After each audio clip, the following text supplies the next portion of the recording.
All right, coming up on this episode of Sound Culture, Brendon and I are going to be diving into Radiohead's catalog. Specifically, we're talking about... OK Computer, one of their best-known albums. And it's a pretty okay album, in my opinion. Yeah, a little more than okay. It's amazing. Okay, you're going to want to check this one out.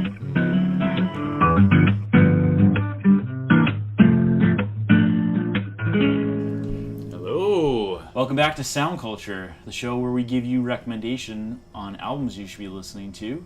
I'm Tim. And I'm Brendon. And we decided we would do a Radiohead review. Yeah, OK Computer, one of their best-known albums out there. From 1997. If you guys can remember that, that was back when cell phones were as big as your forearm.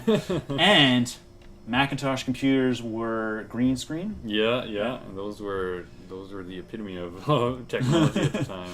So this album is really interesting for a few reasons. Not just, obviously we're going to make some jokes about technology, but it's actually very much a futurist album. Yeah, like where does it fall on the musical spectrum? People were calling it art rock, sort of, because it was very, it has concepts in it, and it's very artistic. And some people actually thought that, like Radiohead themselves thought that it wasn't going to be the best album.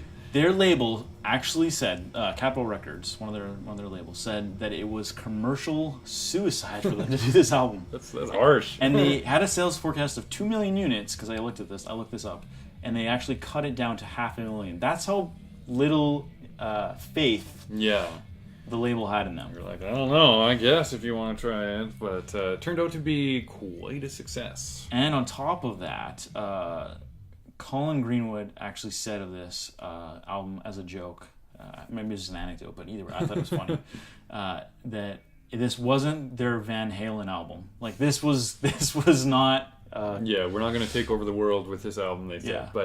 But they really took off. So I remember in 1997, I was just 11 years old, just a little whippersnapper. Just a wee one, me too. Yeah, and that's when Paranoid Android came out, and that was one of my favorite songs. I just loved the cartoon video and thought it had some really, really cool themes to it, which the whole album actually has these same themes. It's themes on consumerism, social alienation, emotional isolation, and political malaise, too. Yeah. And if you watch the video, there's some really, really cool imagery and really cool messages that you can see in there. Yeah. And one thing I really liked about it was mid-song, there's this dramatic shift where the time signature changes, everything slows down, and you know something different is coming.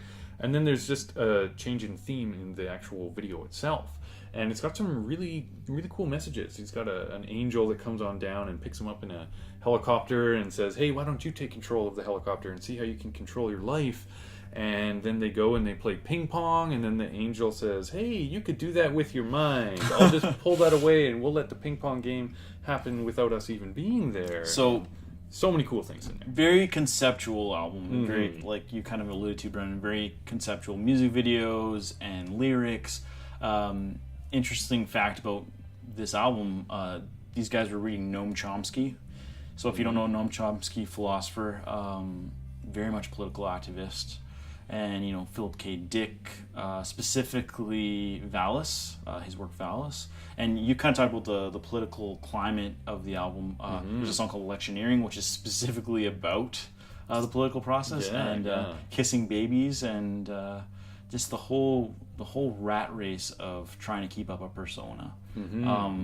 I read this really, and I can't remember who the guy is, so I can't attribute to him. I'll try and do it in post, but he said that if the 80s and 70s and all that, before punk rock was kind of like the revolutionary music, Radiohead and their art rock was kind of the revolutionary music of that time.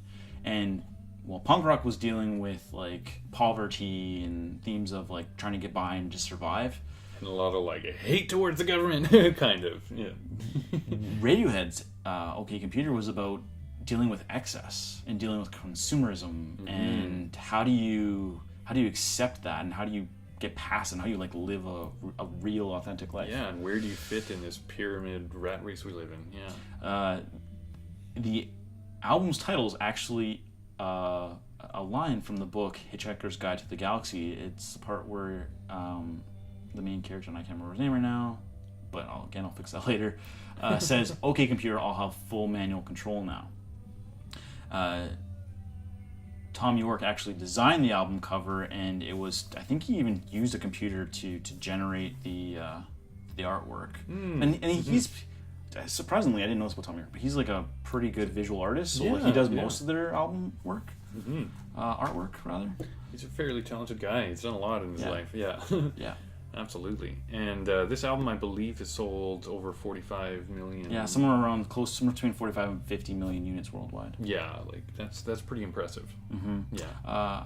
You mentioned that you really like Paranoid Android. My favorite track is Karma Police. Oh yeah, that one. That's got a great video too. Yeah, actually. and well. That's catchy. If you are curious about bands that sound similar to Radiohead, I'm going to give you some suggestions, but to be honest, I'm sure you'll agree with me. You'll probably be hard-pressed to really fit them in with other stuff because they make a lot of really interesting music. There's a lot of people who have imitated them. Yeah.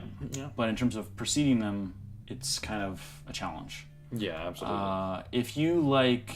what did I say? Did I say the Smiths? We were laughing about it earlier. The Smiths was a reference. Talking Heads, The Cure, Joy Division, which always seems to come up. Sonic Youth. Yeah, Sonic Youth. That's what we were talking about. Sonic Everyone was inspired by Sonic Youth. Fairly common sounding bands of that era that preceded Radiohead, and then contemporaries of them are Gorillaz. I would say... Was it Alt J too? Alt J was a really... I think Alt J is actually a really good example of contemporary, even though they came well after. Massive Attack, hip-hop group, but again... And actually... Even Tame Impala too. Tame Impala's a good one. Actually, OK Computer was supposed to be remixed by Massive Attack, and that never came to fruition. That said, I think we've kind of gone over this. We talk about this album for forever, I think. So... If you like Radiohead, or even if you don't like Radiohead, you should listen to OK Computer. Yeah, because it was really revolutionary for the time, and they have songs like Fitter, Happier, where they have this program called Fred. It's like a synthesized voice, and going back to the concepts and the themes of consumerism and things. It's I don't know. It's one of those albums that makes you think, and it's just different, and it's worth checking out if you've never heard it before. Yeah, absolutely. So leave us a like. Leave us a comment or two. Subscribe. Yes. And, of course, share the video with all your friends because we love making these and we want to get more of these awesome reviews out there. Yeah, so, we hope you enjoyed. Thanks for watching.